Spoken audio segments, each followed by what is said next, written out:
Welcome. I'm Dr. Carrie Mendoza from Fair in Medicine. I'm the director, and I welcome everyone tonight. We're very excited to have Dr. Chris Ferguson talking with us about the Implicit Association Test.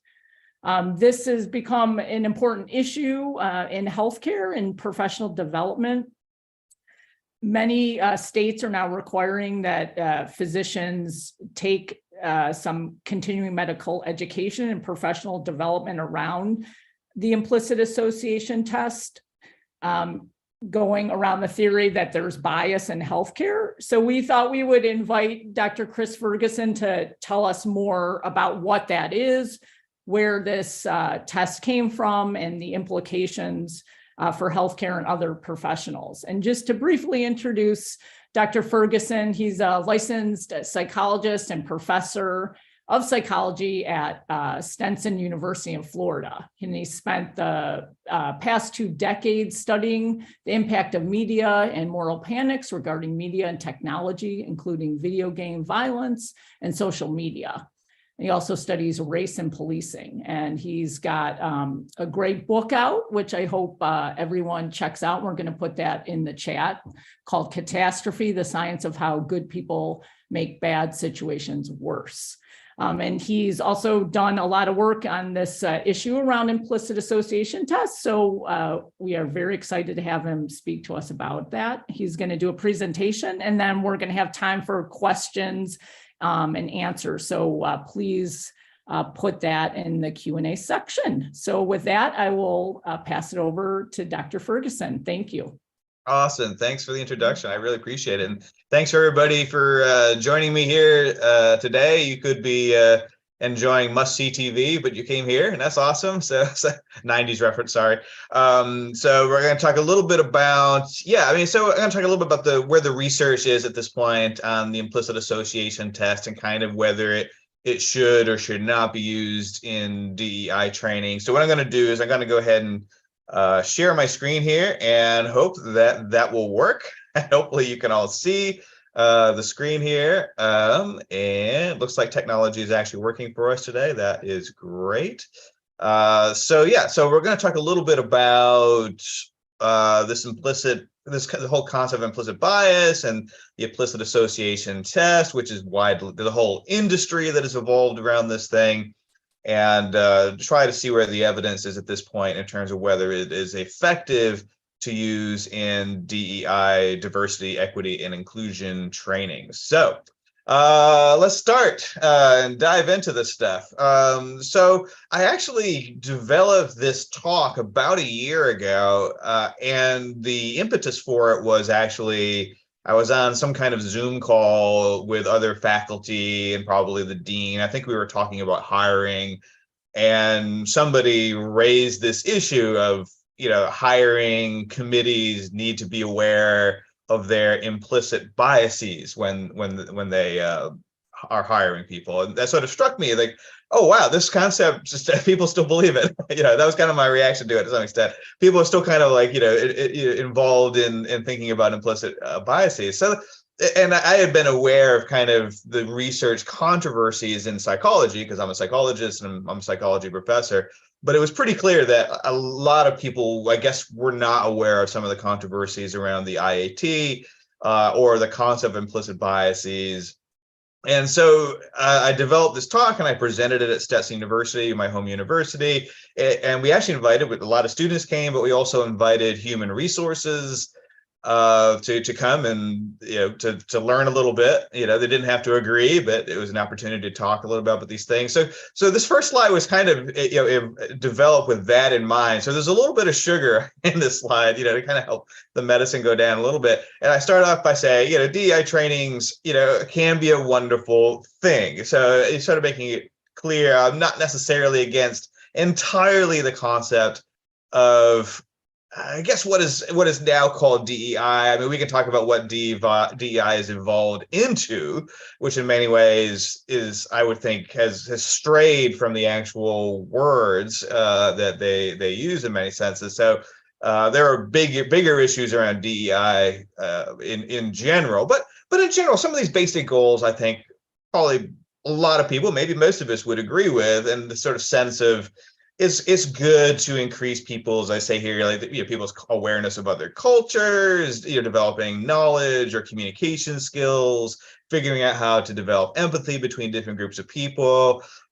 It's good to make sure people have an equal chance of being represented in the workplace. So if there are problems around, you know, like real diversity, then it's not, you know, terrible to look at that.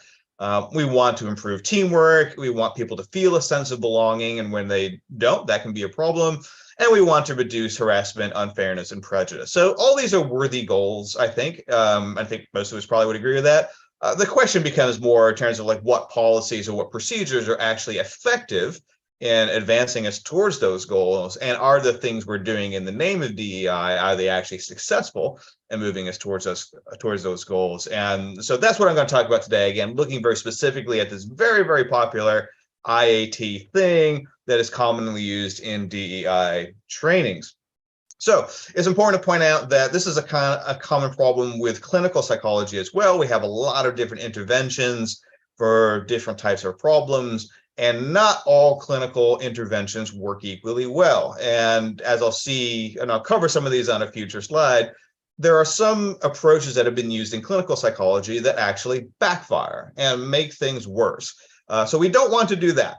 You know, so if we're advancing towards something like diversity or inclusion, you know, using these terms kind of broadly, without kind of a political push behind them, then we want to make sure that the policies we're putting into place are actually advancing us towards that, not taking us further away from those sorts of things. So that's kind of like the basis of where I developed this talk, was with that in mind. Like, the goals are good.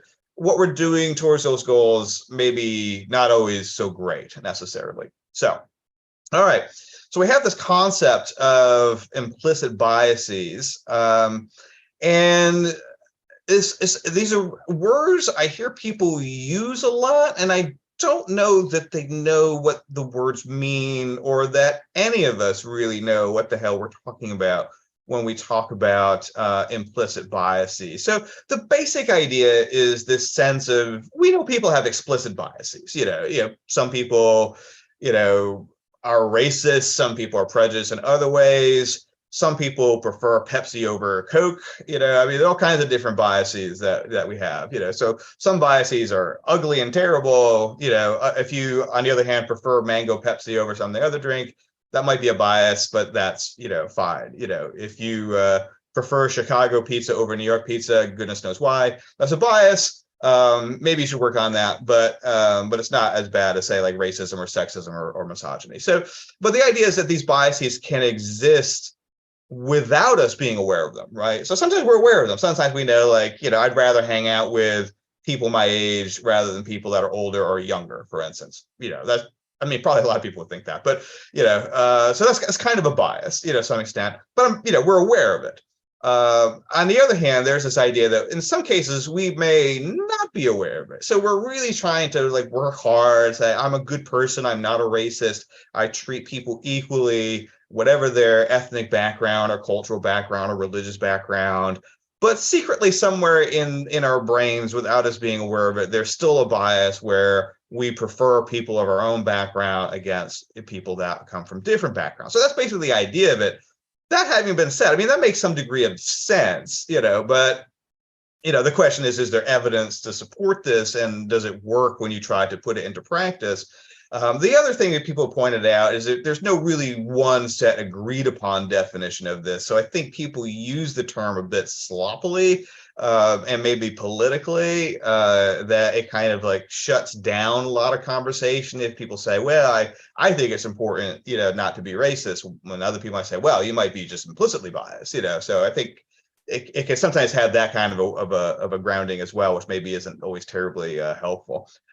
It definitely has taken on a lot of awareness in the public imagination. We hear about it a lot. I think, you know, and I don't ask me to remember the quote, but I think even President Biden brought up like this idea of implicit bias in one of his speeches. So it's definitely got widespread capture in the public imagination. Again, mostly without anybody being aware of the research evidence or even necessarily what they're talking about.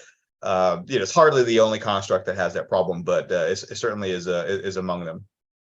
And so what I'm going to do today is really focus very specifically on the most popular test that is used to measure this concept of implicit biases, and that is the Implicit Associations Test.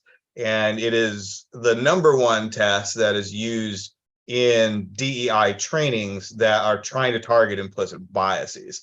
There's a wide variety of DEI trainings, not all that use the IAT, but the IAT is very, very popular. It's, I think, at this point, multi-billion-dollar industry kind of evolved around it. So there's a lot of money driving the IAT and, of course, DEI trainings more broadly. As I say here, one data point as of 2018. So this is 5 years ago. So obviously more people have taken it by this point. But as of 5 years ago, the Harvard group that developed the IAT, which is called Project Implicit, estimated that somewhere around 20 million people had taken some version of the IAT online. So that's a lot of people taking this thing. So it's having a lot of impact. And most of these people are being told that they're racist. So it is having think of in terms of like how many people have gotten that kind of feedback of one sort or another. I mean, that's it's non-trivial to some extent. Now, whether people take it seriously or not is maybe another question, but a lot of people are getting told that they have these unconscious biases. That's not only racism; it could be sexism, it could be other things. So it is having a significant impact on the general populace. So let's talk a little bit about how it basically works. And you can go take them online. They're free. They take about 10 minutes, if I remember correctly. I took a whole bunch about a year ago. I haven't taken them since, but my memory is it takes about 10 minutes to take them. They have a variety of different versions. So they have one for obviously race bias. They have some for age bias. They actually have a Trump versus Biden one, which is fascinating. So you can find out if you have implicit biases towards President Trump or President Biden, which apparently we're going to have to vote between again, most likely in 2024. So might be a good time to take that one. But what they basically do is they kind of run you through these 4 steps here. And what they'll do is first they train you to do word sorting. So the idea here is that, oh, my Rhode Island accent's popping out there. We're putting an R at the end of idea. But the idea is that you have a word here that is either bad or good, and you're supposed to sort the word into either the good or the bad category. So awful is bad, right? So it's pretty straightforward. So the idea is to sort the words as fast as possible. The IAT is basically a reaction time test. Okay, so basically you're going to get words flash on screen. You're going to sort them as fast as possible. Then it's going to give you faces on screen, and it's going to ask you to sort those as fast as possible as well. So obviously, if you have a face that resembles an African-American individual, you should sort that into the African-American category and not the European-American category. If you get too many errors, it tells you don't know what you're doing and you don't get a good score. But that's basically how it's supposed to work. What it then begins to do is in these other categories here, as you see, it then starts to lump together the categories. So here you have African American and bad put in one column together, and you have European American and good put together in the other column. And what it will then do is switch back and forth between words, like in the first rectangle, and faces, like in the second rectangle. And so what it's trying to do, it doesn't really care about the words, so you're still trying to sort things as fast as possible. But what it really cares about is your face sorting, So in other words, what is your reaction time to the faces? How quickly do you sort them into, like, once again, the European versus the African-American category?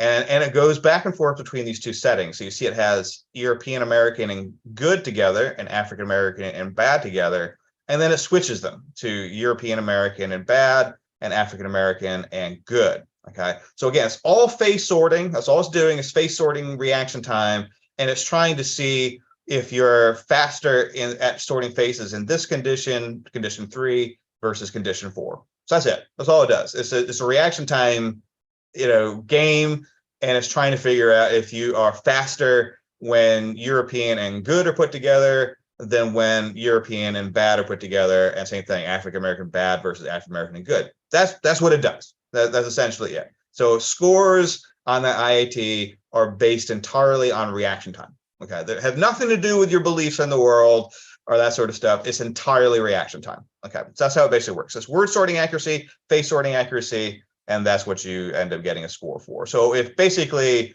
if you're slower in the African American good versus the African American bad condition, that indicates some degree of bias. It doesn't make, in other words, your brain is taking longer to try to sort the categories when the categories don't line up the way your brain thinks they should. That's kind of how, that's the theory behind how it is supposed to work. Okay.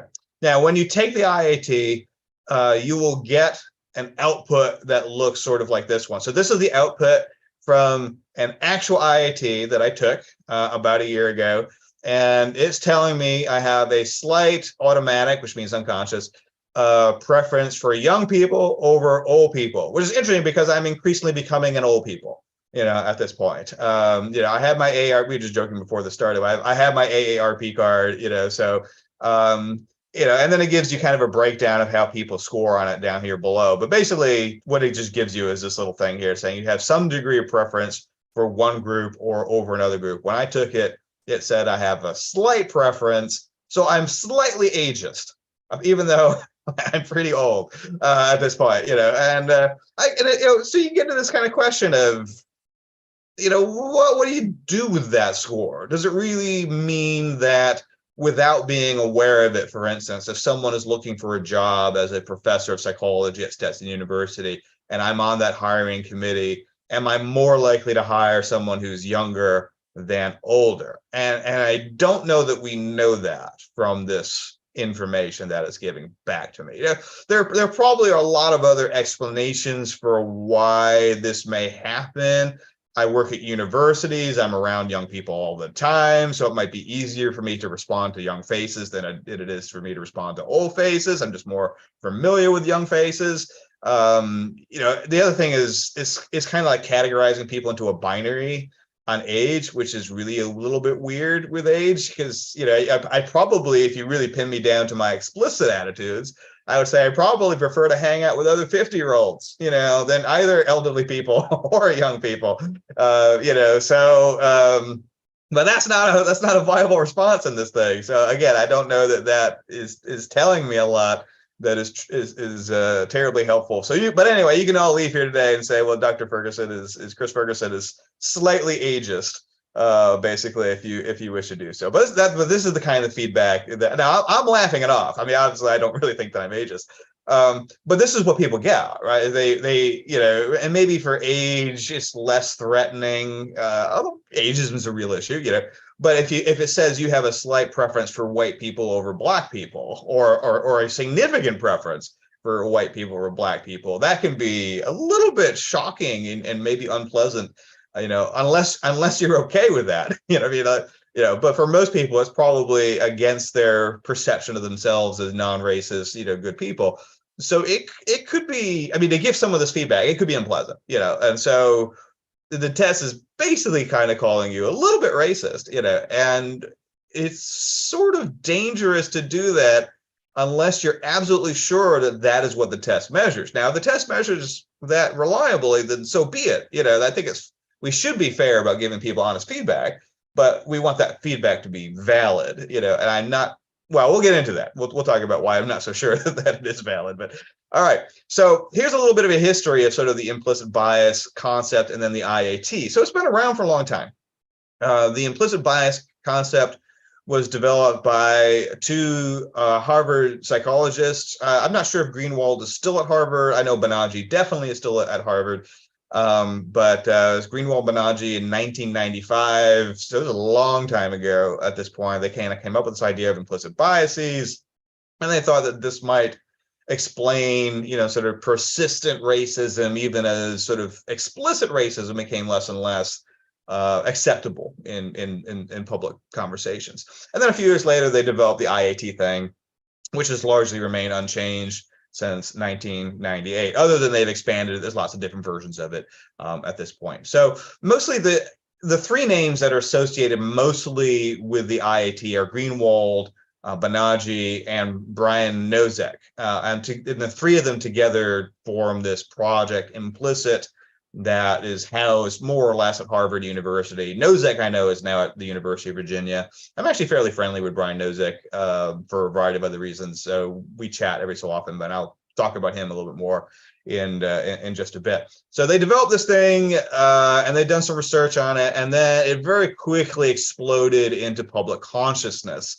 And because it's free, you can take it very easily, and it purports to explain, so there's this idea, right, that our society has become less racist over time, that racism is taboo.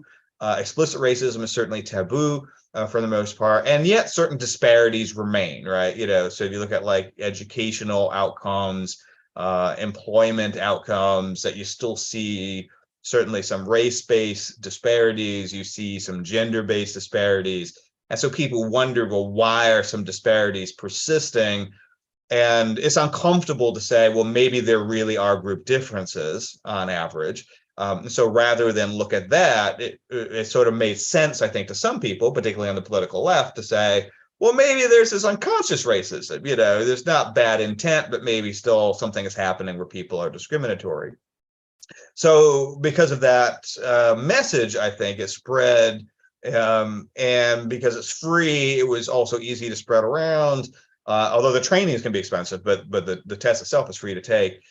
So it was very easy to teach in class and have students take it, to use it with your employees or things like that. So very, very easy to use test of bias. And as we've seen, at least 20, probably at this point, probably closer to 30 million people have taken it in the US at some point or another. So taking, not worrying so much about the validity yet, but taking it at face value, here's a piece of good news. And I sort of referenced before on the previous page that explicit racism has really become taboo, and you don't need to take my word for it. There's plenty of empirical research to support this, and here's some work by Banaji herself looking at both measures of explicit and implicit bias tests over time. And basically the gist of this is that for most sort of prejudices, we have seen a marked declining trend, even over the last couple of decades, where people are, much less explicitly racist, even much less implicitly racist, have fewer other prejudice around sexuality, gender, things like that. So we're becoming, as a culture, much more egalitarian than we were even 10 or 20 years ago. If you kind of look down here, you can see the explicit race attitude is down towards the bottom half here. And they're sort of projecting a little bit into the future, which we've actually arrived at that future at this point. They were basically projecting that very soon that race attitudes would be effectively neutral. In other words, people would not prefer, white people over black people for like hiring and things like that. So, and you can look at other measures. I mean, there are different like Gallup polls that look at things like acceptance of interracial marriage, for instance. And actually, the United States is one of the highest countries in terms of acceptance of interracial marriage. We're at like 94% of the population accepts interracial marriage. That is higher than most of the rest of the world. If you go to like South Korea or India or a place like that, they're not terribly accepting of interracial marriage in some other countries. So in some ways, there's some really, really good news here. Even if you take the IAT and things like that at face value, the numbers still both basically look good for the US. And I don't think that message gets out nearly enough. And we're sort of obsessed with this idea that we're, in an incredibly racist society, to which you could basically say, well, try any other society in the world and see how it goes for you over there. And odds are you won't turn out terribly well compared to, I'm not saying we're a utopia, but we're much better than most of the world. And when I say we, I mean us, and also like European countries, and particularly North Europe, tend to be pretty egalitarian. Okay, so the controversy begins really by the mid 2000s, and because it had been promised as this kind, it really took on in the popular culture with this promise that you could take this test and understand how like your soul really was racist, even if you didn't think you actually were racist, So, by the 2000s, the data started to not really work out so well for the IAT, and there were increasing concerns that perhaps people were overselling what the IAT did.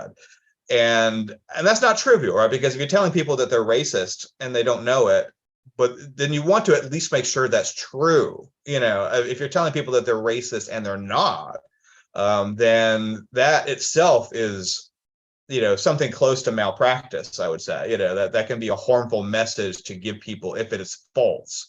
I mean, for doctors, maybe I'm being a little bit hyperbolic here, but it's sort of like telling people they have cancer when they don't, is not good. I think hopefully we would agree, for the most part. Again, maybe being racist isn't the same as cancer, of course. And I don't mean to compare them exactly, but, still there's some ethics around. You shouldn't tell people that they've got a problem they don't in fact have. Or you ought to be really, really sure of the validity of the measures you're using to diagnose people with something or other. So the critiques that started to come out was, first off, that it wasn't really clear what the hell was measuring. That's why I keep sort of laughing about, it's a reaction time test, so, okay, maybe people are responding differently to black faces than white faces, but maybe that's because they don't see as many black faces versus white faces, or maybe it's because they keep getting told, like in DEI trainings, that there's so much racism and people have these negative attitudes towards black people, that the trainings themselves are kind of causing these, basically it's an activation of cognitive networks essentially, but we don't know why the cognitive networks are being activated. It might be because of prejudice or bias, but it couldn't be for a lot of other reasons that people have certain cognitive networks that are slower or faster than each other. So it was never really clear that what it was measuring was actual bias. The other thing, and really the kicker, I think, was that ultimately the evidence came out that doesn't predict anything. So if you're giving people a test of implicit bias, you would want that to be able to predict their willingness to hire people who are different from themselves, for instance, which is the whole point that this got started in the first place, was to address disparities in hiring in other places. And it turns out it doesn't predict that. It doesn't predict hiring decisions. It doesn't predict people's behavior towards people who are different from themselves. It doesn't seem to predict explicit attitudes towards other groups. It doesn't predict anything, for the most part. And that became really the biggest problem, I think, for the IAT, was this inability to predict anything we care about. So the best you could say, well, maybe we do have these like unconscious biases or whatever, but it seems like they don't matter, and that our explicit feelings seem to predict outcomes much better than these implicit feelings about things. Also, the reliability of the thing is not very good. So you can literally take it once and then come back like 30 seconds later and take it again and get a completely different score.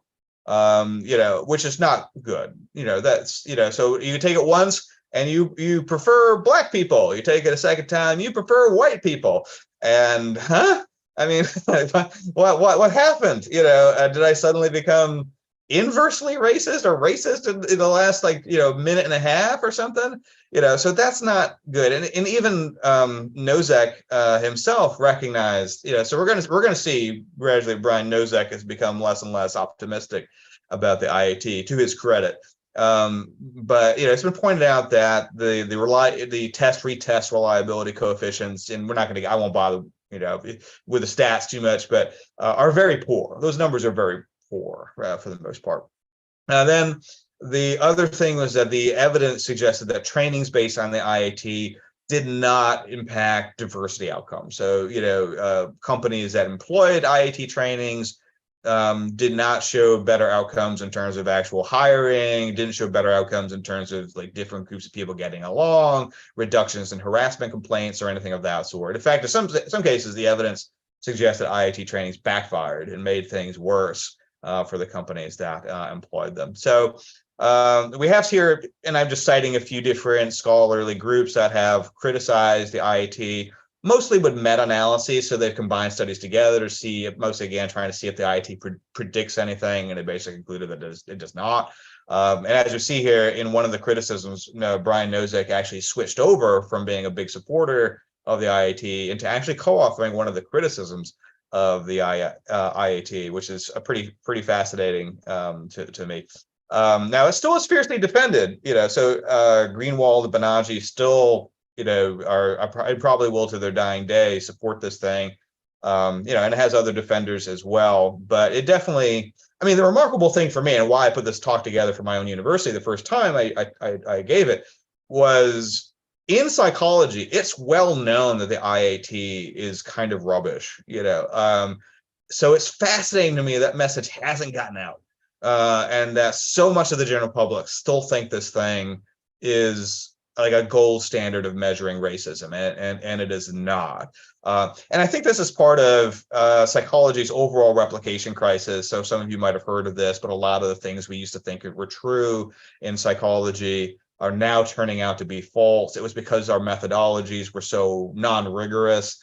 So even if you've had like an introductory course in psychology, they're now saying somewhere between like a half to 2/3 of the stuff we used to teach students were wrong. Probably the most famous example is the Stanford prison experiment, which I'm guessing probably a number of you have heard of, that you should forget you ever learned that.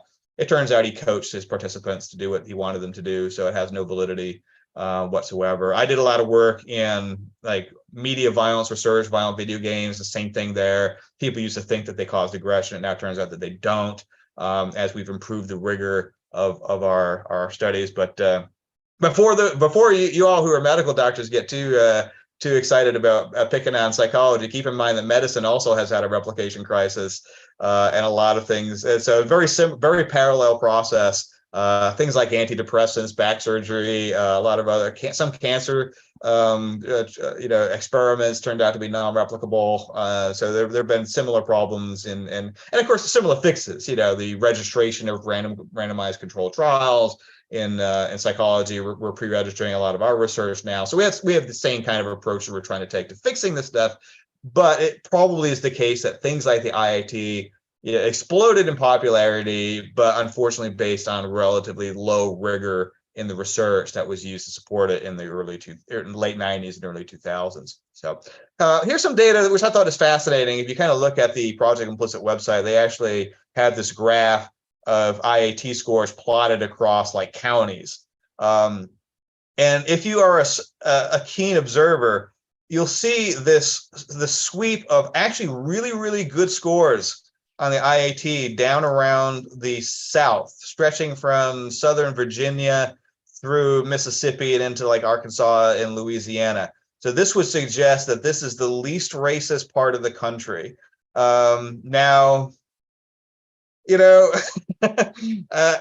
don't want to pick on the South. I live in Florida. I love Florida. I love the South. I wasn't born in the South, but I'm a little skeptical that if you were to plot actual racism, that and again, I'm not trying to pick on the geographic region here, but that data raises a little bit of a red flag for me that this doesn't. I don't know. I'm a little skeptical that the region with the least implicit biases is the U.S. South, and by comparison, New England through the Midwest is the worst in terms of. Again, I'm not saying that there's no racism in New England or the Midwest, and I'm not saying that there aren't lovely people who are egalitarian in the South. I'm just saying, like in terms of like mean scores, these numbers don't make a whole hell of a lot of sense to me. I'm open to it being spread out, but I'm not open to the idea that the South is the most egalitarian. Anyway, so you can all yell at me in the Q&A later if you want to defend the South. So anyway, so what we have in terms of like applying this in DEI trainings, the evidence suggests that what you do see in IAT-based DEI trainings, I know it's a lot of acronyms, but basically that if you take an IAT training, that briefly improves your scores on the IAT. So you get better taking the IAT. And that's about it. In other words, you stop getting told you're a racist on the IAT. Your reaction time to these different faces changes. But that seems to be it. That's the only benefit that you get. It doesn't otherwise appear to change people's behavior in the real world. It doesn't change their explicit attitudes, like about race or sex or gender identity or things like that. It has no impact on organizational diversity outcomes, which is a nice way of saying this is a complete waste of money for companies that are blowing, thousands, maybe for big companies, millions of dollars. I think Starbucks very famously did a day of IAT training a couple of years back for like everybody that worked at Starbucks. That must have been millions of dollars to do that. That was I just could have just set it on fire. Basically, the biggest study though is actually with New York Police Department officers, Warden in 2020, and it was a randomized control trial. So a pretty good study, obviously a huge sample size. So a very, very powerful study. Huge samples sometimes have a few drawbacks, but generally speaking, I mean, you want like a lot of power. And what they did is they put the officers through clusters of training, essentially, so that they weren't able to train them all at once. So you basically had what we might think of as a waitlist control, essentially, and officers were randomly assigned to either the treatment or the waitlist control. And what they found was that if you gave these officers a quiz about implicit biases, they knew nothing about them before the training, and they knew stuff after the training. So they were better able to do a quiz about like what is an implicit bias, blah, blah, blah, blah, blah. It had a small impact, and remember, this is a huge study, so I'm talking tiny effect size, officers' attitudes towards discrimination. But what people pointed out is that probably if you ask people, like, if you're a police officer, is it okay to arrest a Black person for a behavior you wouldn't arrest a white person for? Most officers are going to say no, right? So there already is this kind of ceiling effect around sort of attitudes towards discrimination. Most people aren't going to, again, because of pretty obvious and I think well-deserved taboos, most people aren't going to say, yes, I would hire a white person, I would never hire a Black person. That's just taboo. We all recognize that as evil, it's bad. So I think you end up with a ceiling effect, for some of that kind of stuff. But what happened is sort of like that knowledge, and so if you ask like the officers too, if do you intend to use some of the stuff when you're like working with people in the public, they would say, yeah, sure, thanks, we like the training. But that tends to go away pretty quickly within a few months. Essentially, they forgot all about the training, essentially. And the main outcome, what they really wanted to see is, did this have an impact on police officers' behavior during like traffic stops or other interactions with citizens? And what they found is, I quote here, overall, we found insufficient evidence to conclude that racial and ethnic disparities in police enforcement actions were reduced as a result of the training. Now, we could debate about, whether the evidence about like ethnic disparities in policing are good, but that's a whole other conversation. But taking that at face value, they're basically saying the IAT training didn't work, essentially. So this is probably like one of the best, if not the best, randomized controlled trial for the IAT in a setting that like really matters, and it failed, essentially. And that's pretty consistent with what you see across the board with the IAT. So what I did is I asked this was about a year ago, I asked a bunch of scholars on different sides of this issue for what they thought was happening with the IAT. So I think this is kind of fun to look for. And so I asked 4 scholars for quotes. So I said, I'm going to quote you. They said, yes, that's fine. And these are the quotes I got from. So this is a scattering of different opinions on this. So Paul Connor is a colleague of mine. He works with the IAT. He uses it in research. So he's going to use the word agnostic here. I would say he leans a little bit towards thinking it's not complete garbage anyway. But what he said is, on a scientific level, I'm quite agnostic. I think it's interesting, still very open for debate and research.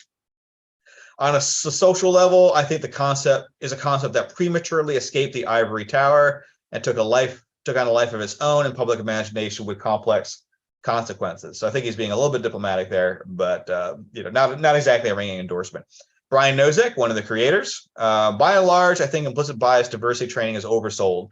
A statement I would say for all diversity training. I find it dispiriting how little effort is put into evaluating the impact of training and other diversity efforts. How are we going to know what's working, what is, if we don't bother evaluating? And that double punctuation was his.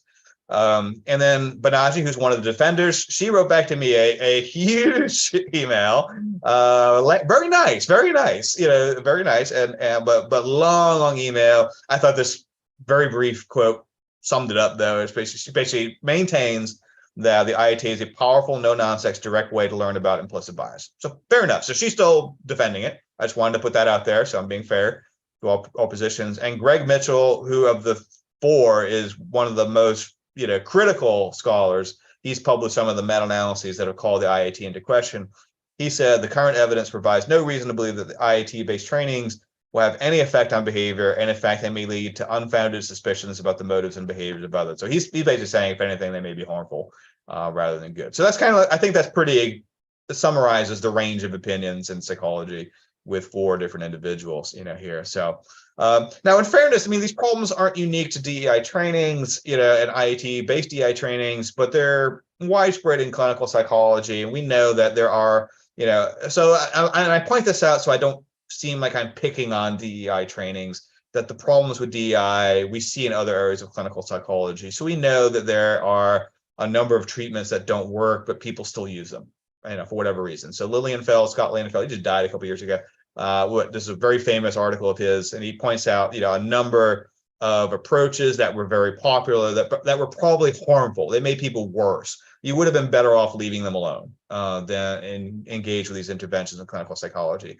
So recovered memory techniques, so people will go in, they were depressed or anxious, and the person would, either using hypnosis or some other method, recover some memories. Those would oftentimes be memories of abuse or trauma, something of that sort. And that, of course, resulted in people getting sent to jail and destroying families. And there's no evidence that recovered memories actually are accurate.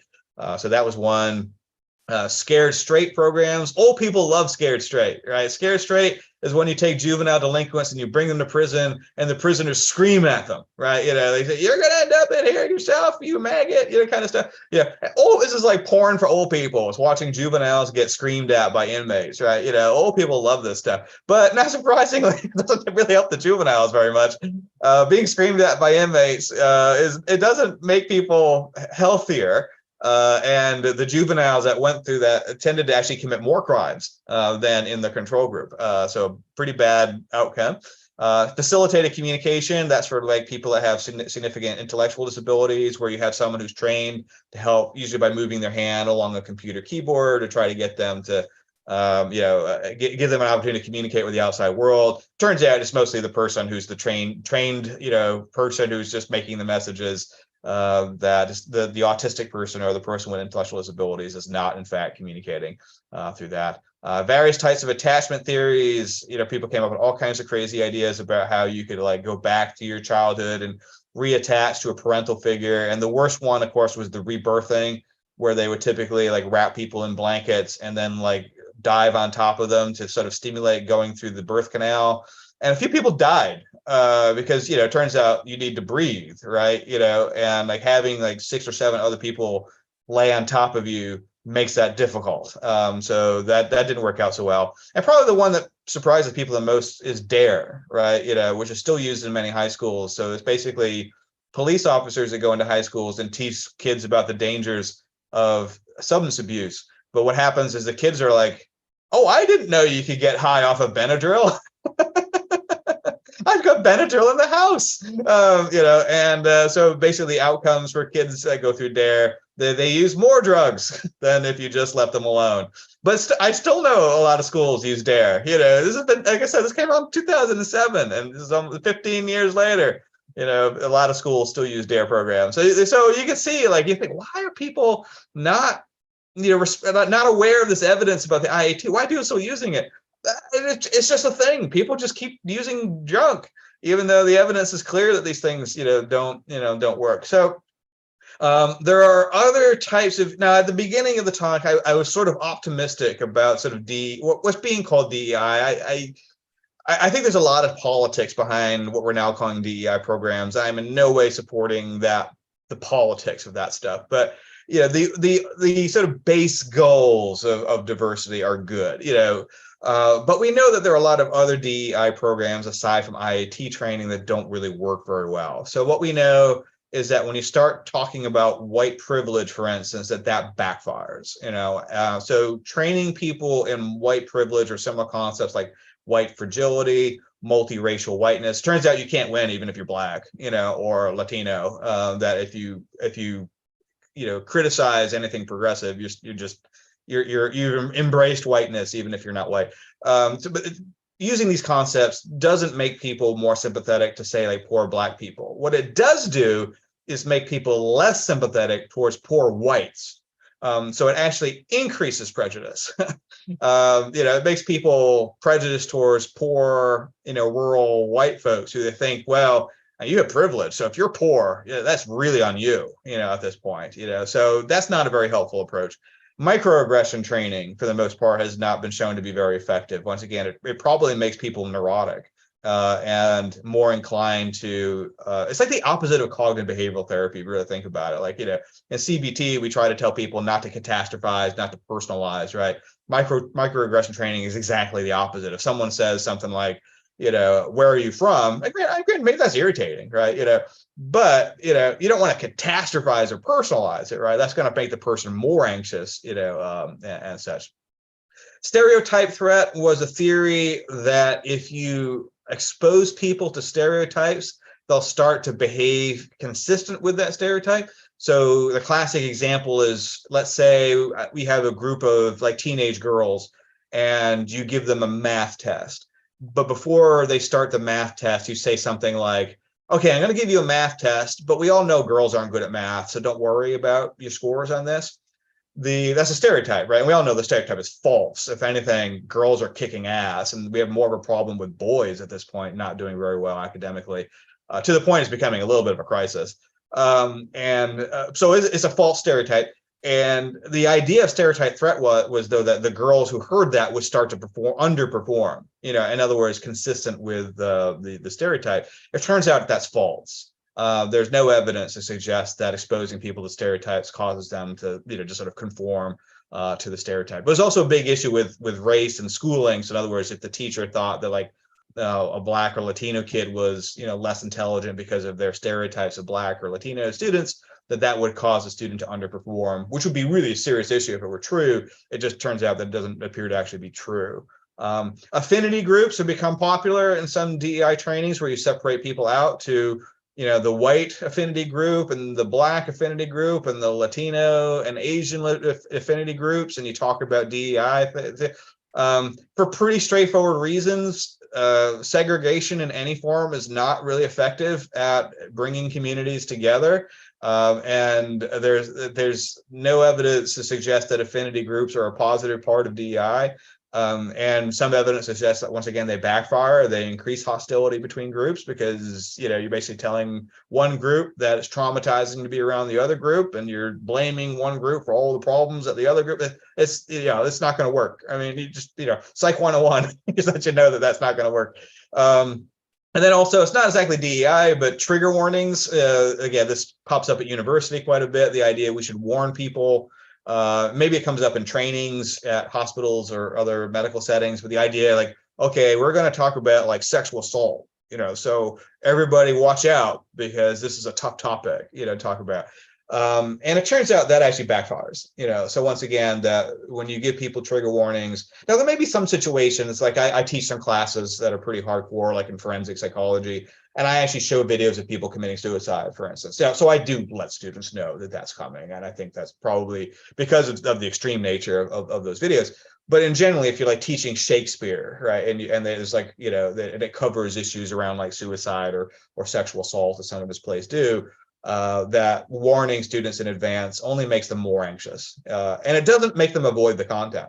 So they're still drawn to the content, but they get more agitated by the content than if you just didn't warn them. So now there's a movement kind of against, I think even I think it was Cornell, thank God, refused to mandate trigger warnings in faculty syllabi, even though a student group wanted it. So I think there's an awareness that trigger warnings don't work for the most part. So, all right. So my thoughts of where things are and where we're going. Again, I want to be a little bit optimistic. I think a better mousetrap can be developed with DEI trainings. I'm not against the idea totally. I just think most of what's been developed over the last 10 years have been counterproductive for the most part. So I think you could develop a high quality DEI training. It's just a trick is trying to figure out what high quality is. I just covered a whole bunch of things that aren't high quality. Also, nobody should use the IAT. This is definitely not a high quality thing to include in any kind of diversity training. So what do we have that actually does appear to work? And it's important to point out, we actually don't have a lot of really good studies on this. I mean, what I can basically say is that the majority of studies suggest that DEI trainings in general do not work. They do not improve company diversity. They don't reduce complaints of harassment. Now, limited data suggests that more positive outcomes are found under these kinds of criteria. First, programs that are designed to build empathy between groups. You want to bring people together. That's why affinity groups are such a terrible idea. You want to bring people together, get them to talk, get them to relate to each other. And then, as I say in the second bullet point, oftentimes get them to work together on projects. You want to give them a task to do where they have to cooperate. This has been known for decades. This is like the best way of reducing prejudice is you get people into the rowboat together and you have them row in the same direction, essentially. You get them to feel like they're on the same side. We're very tribal as a species. So you want to get people to think they're on the same tribe, essentially, if they're part of your workplace or part of your country, those seem to be the things that approach, trying to get people to encourage people to see similarities. That, hey, we're all human, we're all the same, we all want to make money, we all want our kids to be healthy, we all want to be treated with respect. That looking for universal similarities between groups is much better than emphasizing the differences. Some of you have probably seen those like posters, like the Smithsonian Institute had that whole thing about like whiteness culture, and it's really actually quite racist. Where they would say like, whiteness culture is being on time and being objective and trying to get things done. It's like, who the hell came up? That's so obviously racist, not towards whites, just racist towards everybody else. If you're saying like, non-whites don't care about being on time or getting stuff done or being objective, I don't, anyway, it's just like, who came up with that? I thought that was a good idea. But also one thing that has shown up in the research is that mandatory programs don't work. Okay, so forcing people to do DEI just makes them resentful, and it backfires. So you want voluntary programs. So the question becomes, of course, and people will point out that, well, if you have voluntary programs, the people that will go will be the people that need it the least, right? And that's fair. That's a fair criticism. So the question then becomes is, well, can you incentivize people to go to DEI rather than threaten? Don't threaten them. Don't say you got to do this, mandatory DEI training or you'll lose your job. That's coercive, and people respond badly to that. But pay them money. We'll give you $100, add onto your salary if you complete this DEI training. And then you get people to be like, all right, this is probably going to be stupid, but it's $100. Hell, I would do it for $100. So you may get people, that will kind of do it for, you might say it's kind of a selfish reason, but hey, they did the program, maybe they learned something. And if it's a good program, it might still be effective. So if you're thinking about developing DEI trainings, and I know FAIR is actually quite involved in doing that, and I think has developed some approaches that are very similar, sort of the pro-human approach, right? That's very similar to this. Then I think these are good things to consider. So. All right, so that's really what I have for you for today. This is, I think, a lot of interesting. I think it's fascinating. There's a lot to debate and discuss here, so I welcome people's questions and input. If you're shy and you want to reach out to me, I have an email address that you feel free to reach out to me at my email address. If you don't want to screenshot this thing, I'll probably stop the slide share in a second here.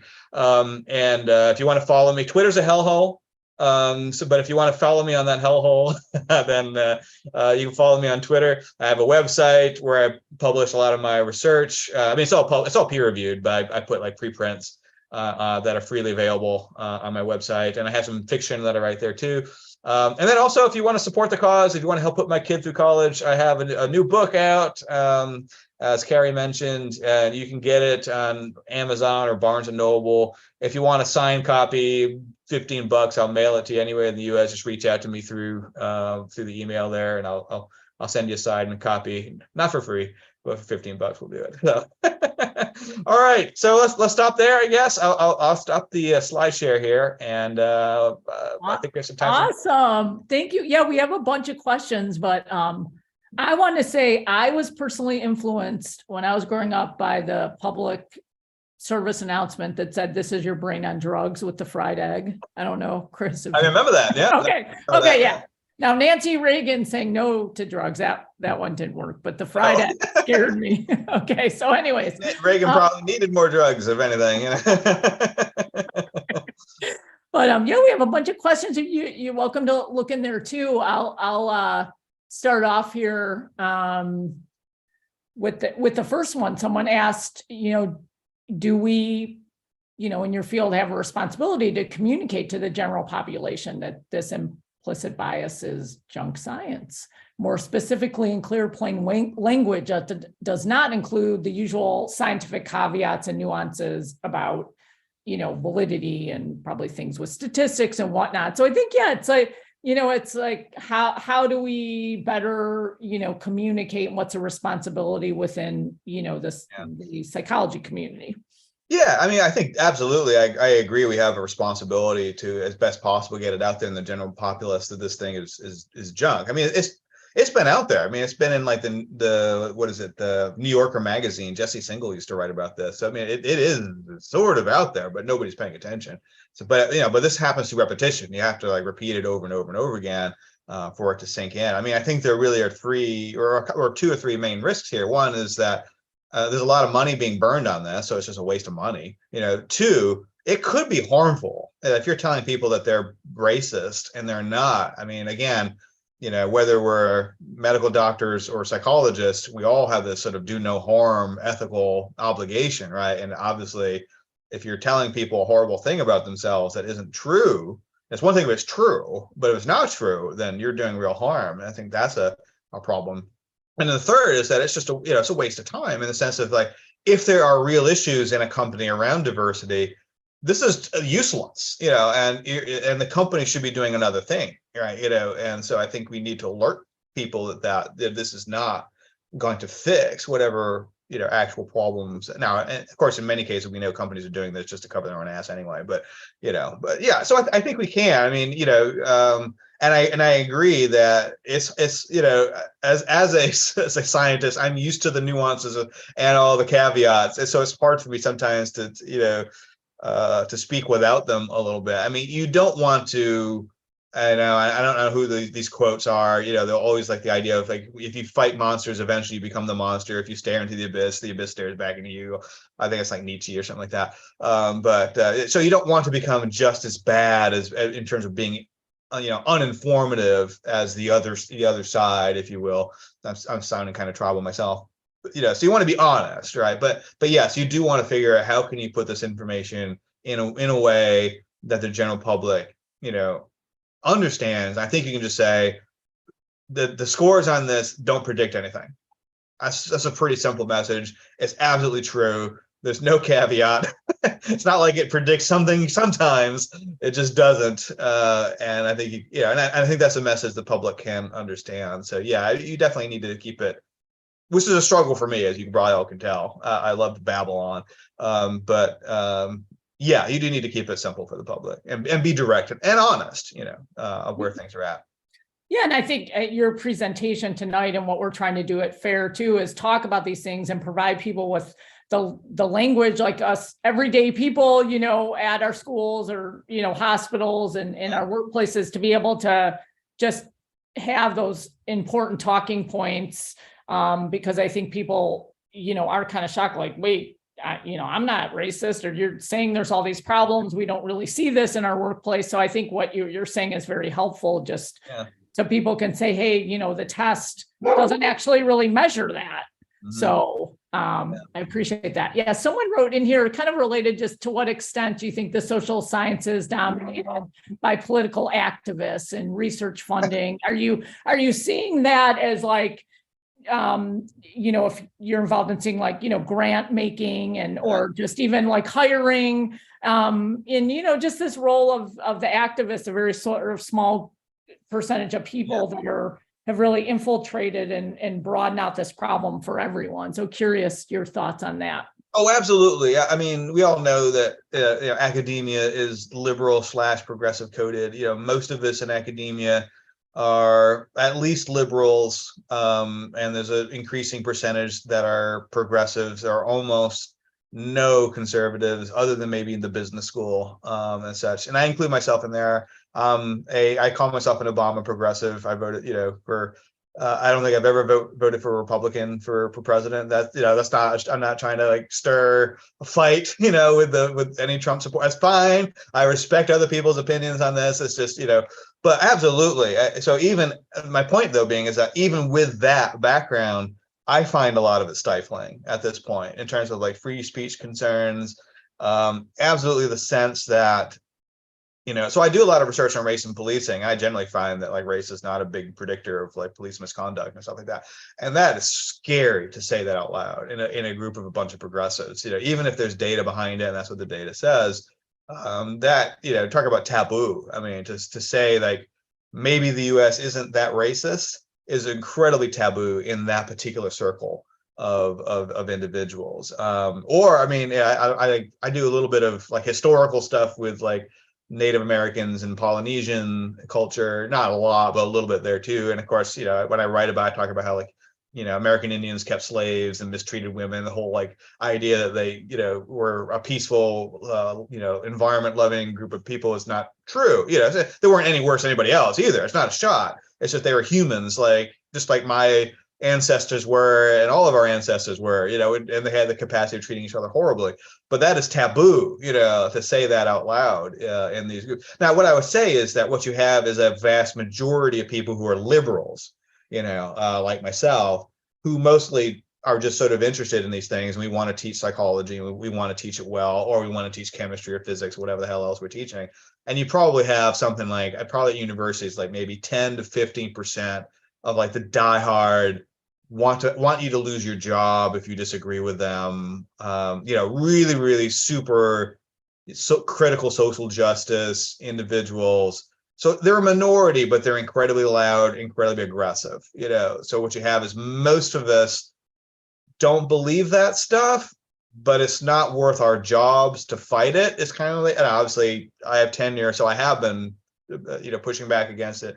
But I understand for a lot of people, you have a family, you have kids, and losing your job over a fight over like whether we should do land acknowledgements or not, it just isn't worth it, for the average faculty member. So you have I think Wesley Yang calls it minority rule. And what he means is that a minority of the population who are aggressive and loud can set the agenda for everybody, and the majority will just kind of follow along because they're frightened. And I would say that's probably where we're at with academia now. Now, I'm more optimistic. I've been seeing pushback particularly over the last year. In fact, just today I don't know if any of you have seen it, but the University of Wisconsin has decided to drop mandatory DEI statements in hiring. So that's positive. So we're seeing a few trickles. There have been a few universities like Stanford dropped their bias response team. Actually, they or at least they made it so they're not investigating any accused people anymore. Cornell refused to mandate trigger warning. So we're seeing a few of these little drops in the bucket at least. So some of the movement seems to be positive, but we'll see over the next few years whether that takes hold. Some is being mandated, like in Florida and Texas, like the governors are like, no, you're not. This is how it's going to be. But Wisconsin, that's in some of these like Cornell and Stanford, those aren't red state public universities. So that's go Badgers, right? Madison, a hotbed. So that I did not hear that. Well, I'm just curious. I'm going to ask you to psychologize. Maybe you feel uncomfortable with this. But why is what do you think that small group that with the critical social justice and all this? What is it about? I guess people like that where they have gotten so extreme. I don't know if you could explain that. I mean, it just seems right. Like for most of us, that's not how, we have dealt with people or taught to deal with people. So I think you hit on something too. Most people are kind of like, they don't know how to react to it. And I think that's part of what we're in America. A lot of people are figuring out, what do I need to do here to counteract this? But I'm just curious, about what is that about psychologically? Well, like I tell my students, if you basically sort of understand like the default human position is selfish, then everything begins to make sense. History begins to make sense and this kind of stuff, right? So, I mean, what's happening, and I'm not saying they're any more selfish than anybody else, but what I think is happening is that the things that like critical social justice is doing don't actually help like minority populations. So you think of like land acknowledgements, right? This idea that we're supposed to like talk about we're on this land that in my case was stolen from the Seminoles, whatever. We ain't gonna give it back. So we're not actually doing anything. And the university is not even donating money to the tribe. They're doing nothing of any actual practical. There's no charity. Nobody's going to the nearest, which in our case would be Tampa, but which is quite far away. Nobody's going to the tribe to donate time or money to try to improve. Nobody's doing anything. It's just, we're going to talk about, we're so sorry that we took and are keeping this land, from you. And of course, it's also ignoring the fact that the Seminoles fought with other tribes, so it's, but so why would people do that? It's for themselves, obviously, so it's a very, first off, it's a very, to be very frank, it's a very white coded group. If you look at like Antifa, you can't find a whiter group of people than Antifa, but it's mostly white, scholars that I think are reacting out of it, makes them feel like they're on the right side of history, which is kind of the buzzword we've been seeing a lot lately.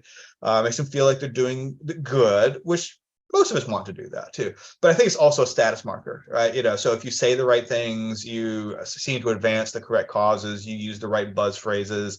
And it really infuriates, because I'm really like very cliche, like cliches bug me. And so when I see the same, like do the work, that kind of stuff, like come up, silence is violence, whatever. I see buzzwords that they really annoy me. So and whether they're on one side or the other doesn't really matter. But so it's basically it's how you get status, right? So if you show group allegiance to a particular again tribal unit, then that gives you status in that tribe. And again, if you conflict with it, you get less status, right? So that's again the idea is even if you're not like really a true believer, if you're just a regular academic and you just want to teach, I don't know, economics or something like that, then it's kind of worth it just to kind of like, I support BLM, whatever, Black Square. You don't do anything. You don't donate any money to anybody. You don't like, mentor a poor kid or something like that. You're just signaling your virtue. And it's not worth it if you have any doubts. Like, is it really true that there's like a genocide of Black people in the U.S.? I don't think there is. But why would you say that out loud? Because you're just going to get criticized and ostracized. It's like middle school. You just kind of like follow the fashion, whatever, because that gets you status. If you're the weird kid, you don't get status. Unless you're someone like me, that always was the weird kid anyway, and you got used to it, and then you don't really care. That's probably probably people like me, that do push back, and there are other folks that do it. Probably a lot of people in the room today. Maybe we're just sort of used to being the weird kid anyway, so we don't care about the status. But that's I think why a lot of people do it. Is it's just too scary. There's no incentive, to push back. And why is academia more left leaning? That's kind of a big question. That's an excellent question. I think it's complicated. I'm gonna now like undo what I promised to do with Eddie's question about being straight and blunt and not nuanced. There's a lot of nuances in this. So I think it's both sides are responsible. So I think that on the progressive liberal side, once you get a critical mass of people that are in one category, they're just explicitly biased. We don't have to talk about like implicit bias. They're explicitly biased. They will just tell you they don't want to hire conservatives. You put in a survey. Would you be? They've done this. Would you refuse to hire a conservative for an open academic position? And some like unbelievably large percentage, I don't remember the numbers off the top of my head, yes, I would absolutely refuse to hire a conservative, for this position. So there's clear, explicit bias, in hiring decisions at universities at this point. So there's that. I think on the conservative side, you probably get a few subtle things. One, that probably there's an element of like, if you're like maybe conservatives are a bit more coded in the sense of, if I'm going to go through the trouble of getting a degree, I want to make a bucket load of money rather than waste my time talking about like Chaucer, that kind of stuff, and making like a fraction of what I could make if I go work for IBM or something of that sort. So there's probably some self-selection on the conservative side as well. And that might be reinforced by families who want to see their kids go into business or law or medicine or things like that, where they're high status, as opposed to being like an English professor, which, I guess sort of has status, but probably not so much in the like conservative community. So it's probably an element of self-selection in conservatives, and then a real bias and hiring bias on the progressive side. And I'll say it's sometimes it's part of the challenge for me too, is talking to conservatives, because I'm not a conservative, but it's to tell them, like, you really should invest more in universities. Some of us want you. I want you, to be, I might not agree with you all the time, but it would really be helpful for universities to, and a lot of times their attitude is, but your universities suck. So why would I send my daughter to work and get a PhD, work there, when they suck? What I want to do is just blow them all up, and defund them and that kind of stuff. And I try to say, well, defunding universities isn't really any better than defunding the police. It's going to be a disaster in the end. What we need to do is revise it and fix them, because they were like the pride of the nation back in the 1990s. We had the best universities in the world. Yeah, sure, they were somewhat liberal leaning even back then, but they weren't like they are today, So it's got to be possible to roll this back, at least to like the 90s level, and maybe even further back to when things are a bit more balanced. But it's going to take a lot of work on both sides, a lot of conversations and a lot of good policies. But we'll see how it goes. Yeah. Well, so maybe they're projecting some of their own bias, but no, it's hard. I agree with you, because sometimes people are concerned about a lot of things, but then there is the step of realizing, well, maybe you didn't think, running for the school board was so sexy, or being on the library board, or being on whatever, but, that is a way to be involved and have an impact, so yeah, I hear you. There's a lot of great questions flowing in, but someone did write about, would the APA ever make a statement against IAT, and I guess that's a little bit getting into like the can of worms about all the sort of associations being captured. I mean, we have that obviously in healthcare, where the AMA and in my emergency medicine association, like they kind of sort of make these statements that don't seem to be related to what's going on the ground, or they're supporting things that aren't valid. So just curious, maybe some comments about that. Yeah, I mean, right now the APA is absolutely garbage. So there's my non-nuanced response to it. So I was a member of the APA, sort of on and off for many years, and I actually was a fellow of the APA, and I actually was on their Council of Representatives, which is sort of like the House, if you will, for sort of running the APA. So I had some inside view of it, and I was on the council for 3 years. And it was very frustrating for me. Not just on politics; they were rubbish on a lot of issues. Like a lot, even their science statements, like on video games or other things, are just garbage. They don't represent. So it's a guild. So it's not a science organization; it's a guild. So they exist to promote. Just like the AMA is a guild, they're not a science organism either. They exist to promote medical doctors. The APA exists to promote the profession of psychology. The AAP exists to promote, which is also a garbage organization. No offense, exists to promote, the profession of pediatrics and so on and so forth. And so they do what is, they're a business, so they do what is good for the business, basically, or what they think is good for the business. So I mean, just keep in mind is that. The APA, not 7 years ago, I think, or 8 years ago, was caught in a torture scandal, right? They actually had changed their ethics code to allow psychologists to participate, in harsh interrogations in Guantanamo Bay. And again, maybe people have different feelings about whether they should or should not have done that.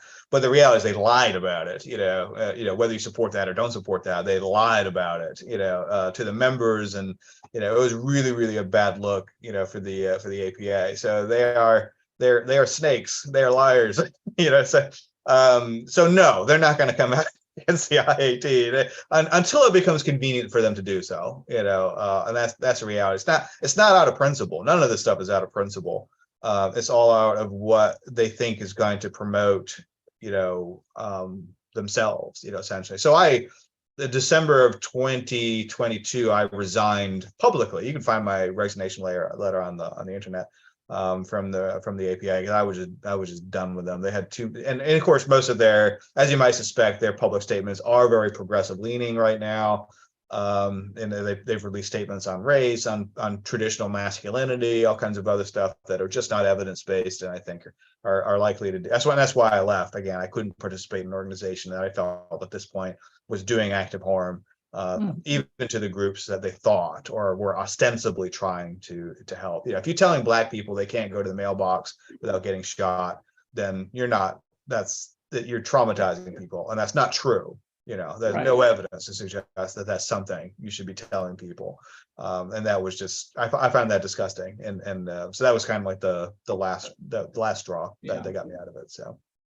Yeah. And I think that's, with a lot of these associations, again, it's difficult. I think on one hand, they're often, cited as, oh, this association supports X, so therefore, it's valid. But yet, I think, most people have sentiments like you're saying. We certainly had that, the AMA pushed, opiates, and then, then later they're, oh, no, actually there needs to be restrictions. But that was after, tens of thousands of people overdosed and have been affected. So it's a problem. So there's a great question here.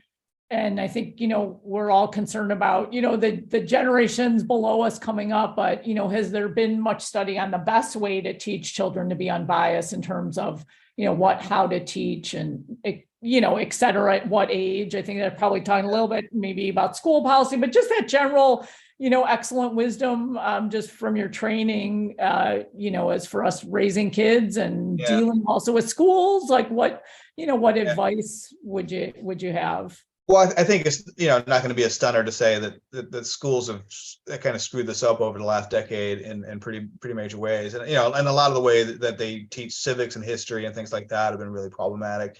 In fact, a report just came out saying like history and civics scores are the worst they've ever been, I think in decades at very least for kids. And that was national data. So, I mean, I think a lot of what has happened, this has been empirically validated at this point. Eric Kaufman and Zach Goldberg have produced some research from the Manhattan Institute showing that, yes, the schools are teaching CRT. Don't believe the whole thing about, oh, no, we promise.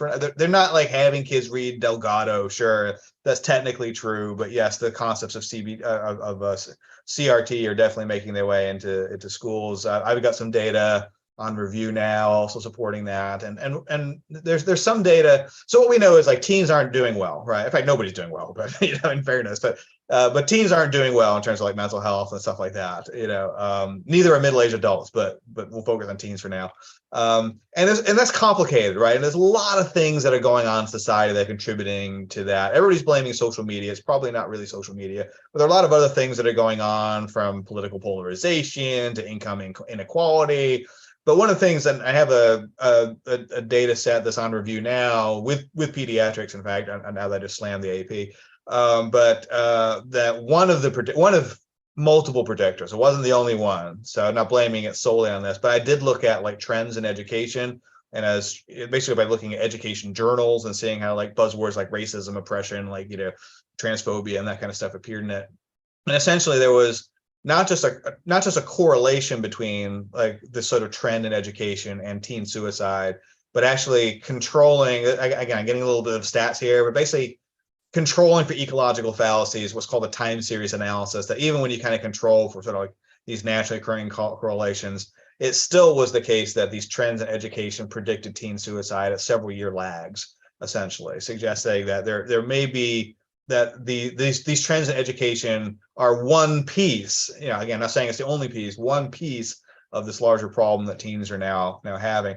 Now, what we should be doing, I think what part of the problem is we're telling kids, for instance, that the US is a genocidal country that came, and like all these Native Americans are sitting by the campfire, sharing peace pipes, and loving women and, and living in harmony, and we ruined all this, right, kind of stuff. And I'm not saying we should be honest about things that we have done wrong, but we're not telling kids, well, but just so they kept slaves and they engaged in genocide against each other. Like, just look at the history of the Iroquois or the Lakota Sioux or the Comanche, and they horribly sexually assaulted women. They kept, slave wives and some. Again, I'm not trying to slam Native Americans either, But if you are honest with kids that like kind of like everybody has good and bad, and there's no contest here. This thing happened in history. It was normal. Like this happened all over the world, that violent migrations were part of life. Now we're not doing that anymore. you know, and you don't have to feel bad about the US because we're trying to fix the past. We had the civil rights movement. We've given reparations to Indians, so you need to tell kids the good and the bad. And I think right now we sort of moved into this direction of only telling kids all the time the world is oppressive, there's racism everywhere, there's a Nazi behind every bush, that everything in the US is, you live in a crap country that has done the wrong thing every single time it's made a decision. And there's these utopias that like people in Africa lived in like a trans utopia of like gender. That was never the case. Yes, they have a word for it. That doesn't mean that those people weren't mistreated, and you have to be honest with kids. And I think, without and age appropriate, like you shouldn't have this conversation with like 6-year-olds in first grade either, right? But as it becomes age appropriate, you want to expose people to history, but it has to be universalist, that you have to be honest that like, look, all societies have done things good. All societies have beautiful aspects to them, but they've also all done horrible things too. Things like slavery and genocide are human universals. We have finally moved past most of that stuff, war in Ukraine aside, and war in Sudan aside.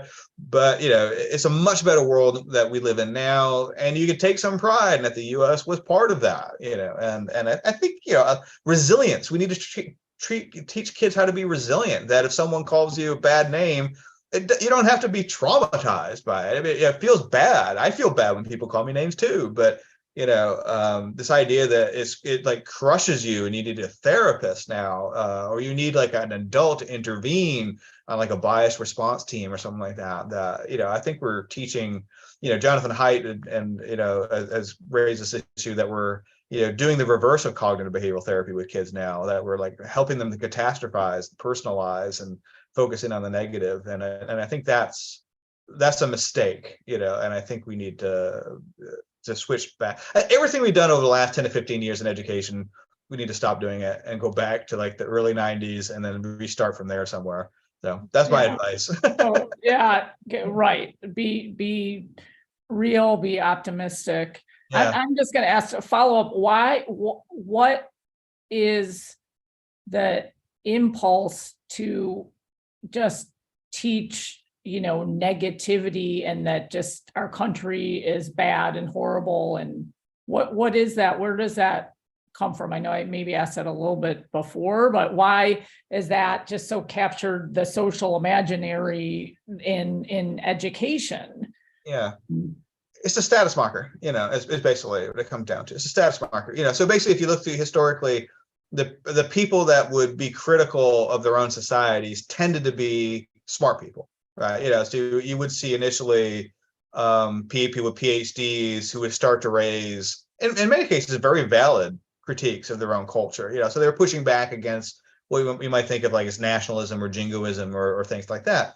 But once that started to get rewarded, and of course those initial people weren't rewarded for it, right? Oftentimes they get a lot of pushback, but once it started to become rewarded, like, look, the smart people are pointing out how the US isn't perfect, right? It started to become a status marker that, that you are smart if you are critical of the US. And of course, once you make it a status marker, then all the stupid people start to do it, and they ruin it essentially, right? And they take it overboard. I mean, I'm a little bit, mean here, but they ruin it. They basically, now it just becomes a reflexive, like everything the US does there's no thought anymore. The first group of people put thought into it, right? Okay, well, maybe like the concentration camps in World War II for Japanese citizens wasn't so great, right? Now, that's a fair point, to make, and it takes a smart, brave person to bring that up when people don't want to hear it. Now, I mean, it doesn't require any brains or smarts you end up with like the Howard Zinn version of history, which is like having your biography written by, an angry ex-spouse, essentially,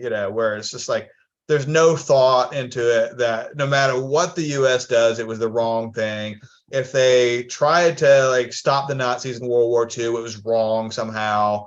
But if they hadn't stopped the Nazis in World War II, you can bet that would have been wrong too. So you can't win, and that's not very smart. It's just a status marker. People are trying to pretend that they're smart. And again, I think it also helps reduce guilt, so like I said, I mean, progressive whites, and again, I'm not trying to pick on a particular group, but this is empirical, right? Progressive whites tend to be to the left of like Black Americans on issues related to race, or Latino Americans on issues related to race, and so I think a lot of that is, again, it's a status marker, and probably a certain amount of it's assuaging their own guilt, over history, so again, I don't want to say that it's bad faith, but they're doing it for themselves, basically in a way that most humans would, so that's my, it's not bad faith, it's very human, but it's for themselves. It's not to actually help Black people or Latino people. Yeah, and I would just say to kind of, tie it in with healthcare, which is obviously part, of a lot of this,